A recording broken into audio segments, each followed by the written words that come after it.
Good afternoon. Thanks for joining us across the fence. I'm Fran Stoddard. There's no single word that describes a good teacher. We know that good teachers have broad knowledge of what they teach and that they bring enthusiasm, a caring attitude, and a love of learning to their students. Good teachers also want to make a difference in the lives of others. On this program, we often share stories about good teachers, which is what we're going to do today. You're about to meet an agricultural educator who spent 32 years at a Vermont high school. Over the years, he's been taking students around the country and the world to focus on service and humanitarian work, as well as creating lasting friendships. Marco Ayala tells us more. After a long career teaching at the Woodstock Union High School, John Hyer's plans for retirement were nothing but ordinary. I began teaching at the Woodstock Union High School back in 1993. I had been there 5 years as the groundskeeper and also substitute teacher. So I've had a wonderful career there teaching horticulture and forestry. As I began thinking about retirement, I always wanted to go into the Peace Corps or something like that, Habitat for Humanity. So my wife had suggested, well, maybe you would think about continuing on with your experience of travel and service and agriculture by developing the nonprofit, which we named Trees and Seeds. It's a name we developed that kind of encapsulated the agriculture background, not only to my career, but to the program that I've been teaching. And so trees are very important for these different communities of need.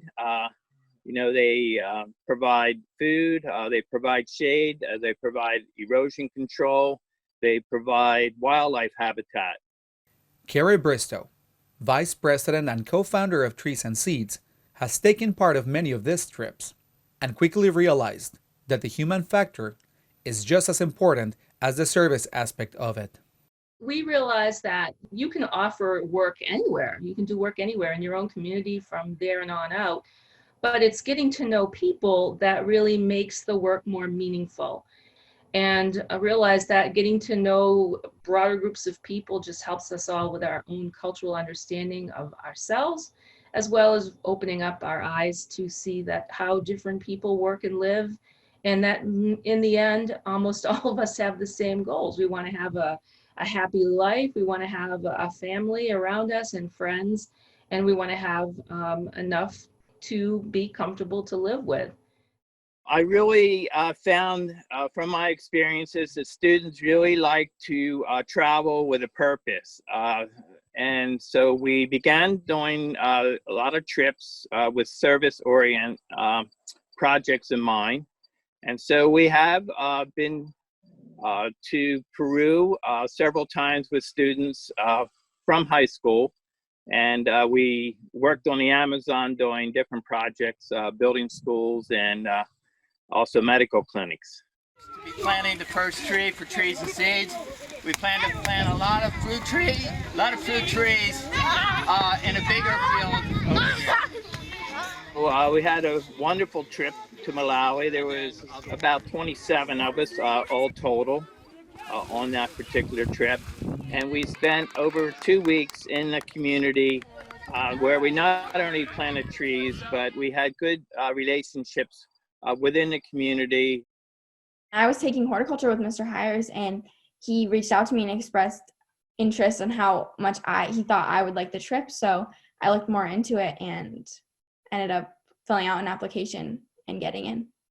Kelly Jackson is one of the many students that have taken part in these trips, and the social interactions with the locals proved to be one of her favorite parts of the experience. Say hi! I know that Ms. Bristow and Mr. Hyers really wanted to push that social interaction by bringing people into agriculture and connecting them with the community. A lot of times we'd be in the villages showing the kids how to plant a tree and how this works and that works. And we also had that huge language barrier when we were there because all the kids and the people in the villages don't speak English.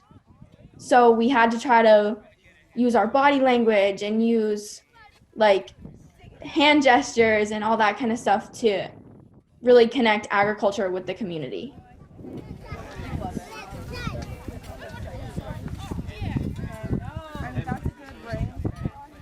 We've taken hundreds of students on trips, and they have, to a person, always come back and told us how meaningful it was, how it opened their eyes, how they realized how privileged that we were as Americans to be able to go to these countries and work with people. And our goal was never to come into any place and say, this is what you need. It was more, what do you need? And how can we help you achieve that goal? We found that not only students, but any age really got a lot out of these experiences. We found that it was kind of equal in rewards for both the people we were helping in the community and also for the participants. We went for 2 weeks to Malawi, and we went to many different villages, orphanages. We planted lots of trees, worked on water capture systems. We played with the kids, read books. In Malawi, you just see a whole different side of the world. I'd never really experienced how the other side of the world lived until going to Malawi and seeing how all these people just have a different way of life than we do. It's so different.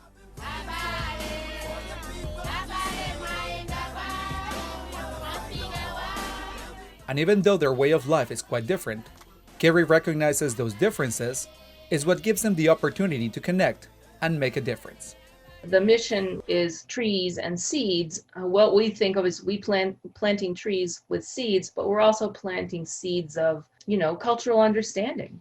It's cultivating hearts and soil. That's why we started. It wasn't just simply to go plant trees, because we could just send the money and have the people there plant the trees.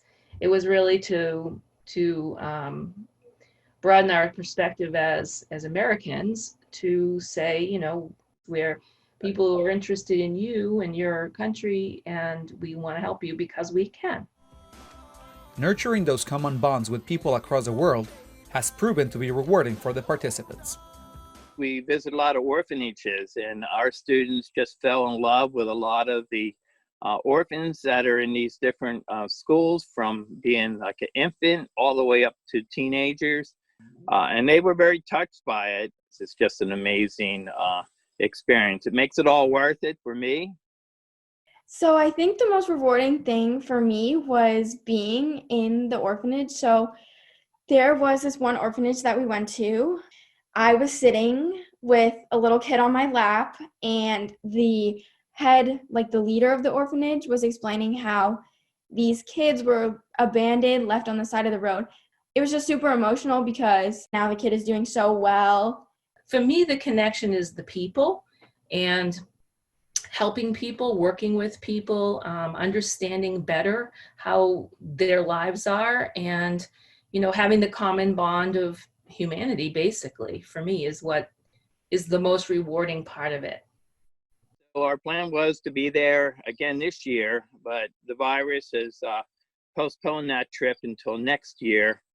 And we're formulating a group to go back and develop projects, more projects. So we've let them know that we're here to stay and see our plans through. So some of these projects may be developing wells for clean drinking water and crop irrigation, maybe teaching new methods of growing maybe 3 crops in a year instead of 1, better mulching practices, permaculture, along with planting native fruit trees. Plan to build a greenhouse when we go back next year, so better care for the seedlings that we're doing. And 2 other important things we're looking at for long range is developing new fuel alternatives. Instead of them cutting down trees for firewood and cooking each day, we're trying to develop corn pellets, pressing these corn stalks into fuel. And even though as a small nonprofit they face challenges, they have big plans for the future. The financial piece is probably the biggest challenge for us.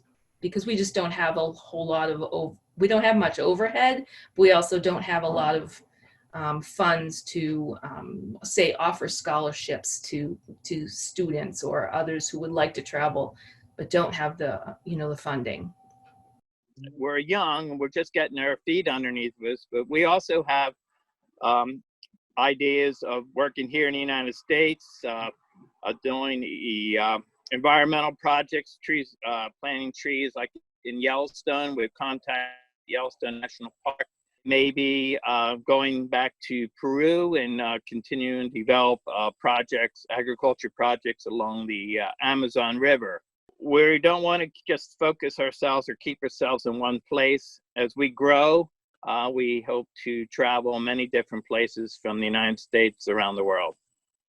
Trees and Seeds is changing lives abroad and helping young minds understand the importance of kindness and appreciation for the things they have, as well as the social responsibility of helping others.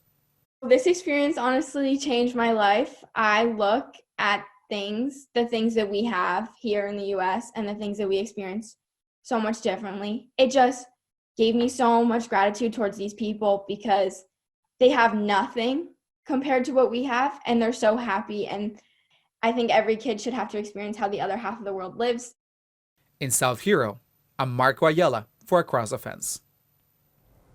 For additional information about Trees and Seeds, including updates on future trips, check the website we've listed on your screen. It's treesandseeds.org. And that's our program for today. Once again, thank you for joining us Across the Fence. I'm Fran Stoddard. Stay well.